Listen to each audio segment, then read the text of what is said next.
Hi, my name is Jody Guerra with Excelsior Classes, and welcome to Book Banter, a video blog or vlog in which we tell you what you should be reading next. And today we are doing stories from Alabama, Sweet Home Alabama.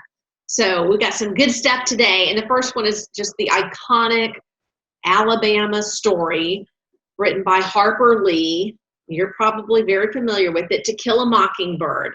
A total classic. I think just about everybody in America has to read at one point or another. To Kill a Mockingbird, told from the perspective of Scout, a young girl in Alabama watching her father. It has all the wonderful dynamics of any book that you'd want from the South, including race relations, justice. It's a coming-of-age story, and it's a good one. It's a good one. It's actually not my favorite.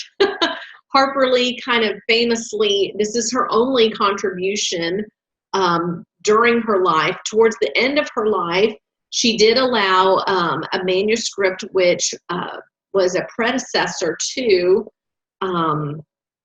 Kill a Mockingbird, I guess, which the publishing company had held on to or was in the possession of a former editor or something.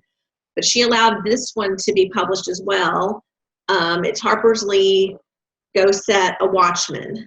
And I preferred this book to the other, To Kill a Mockingbird. I know that in some ways is not, a popular opinion to have, but what I really loved about the second book, which is, kind of the first book, but just the relationship and the dynamics between the older woman who, which is Scout, and her father.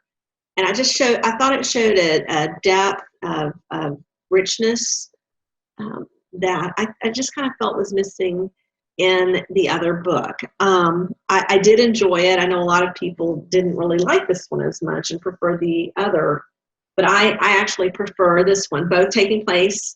Harper Lee was friends with Truman Capote.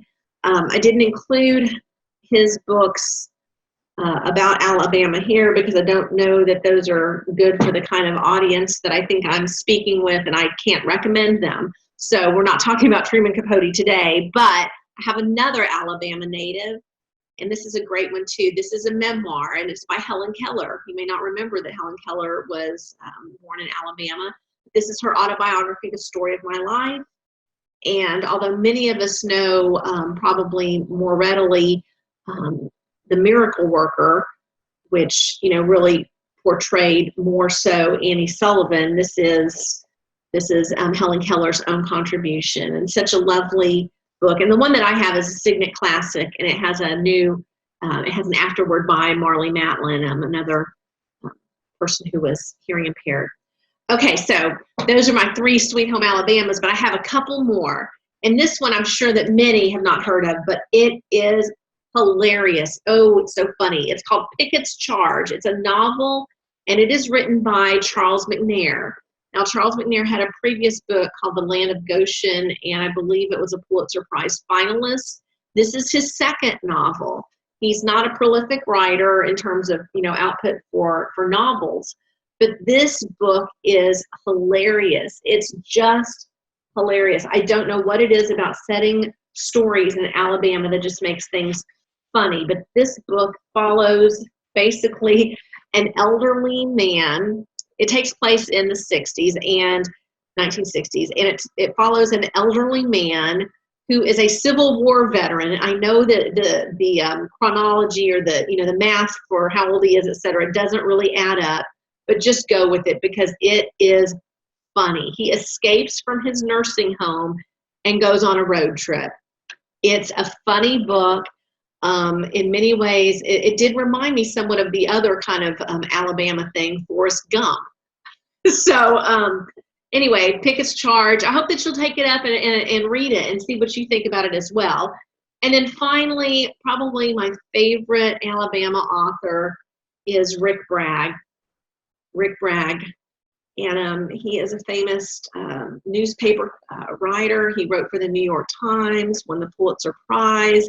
He is from northeastern Alabama and grew up exceedingly poor. And this is a story, really, it's a memoir about his relationship with him and his mother. It's a delightful story. It's gut-wrenching, it's funny, it's moving, it's poignant. And I'll tell you what, Rick Bragg, he writes like butter. I wish I could write as smoothly and cleanly and, as I said, movingly. It's just a wonderful book, and about growing up in poverty in rural America and just his travels that took him away from there, and yet just how, Alabama kept calling him back in many ways. So those are the stories about Alabama.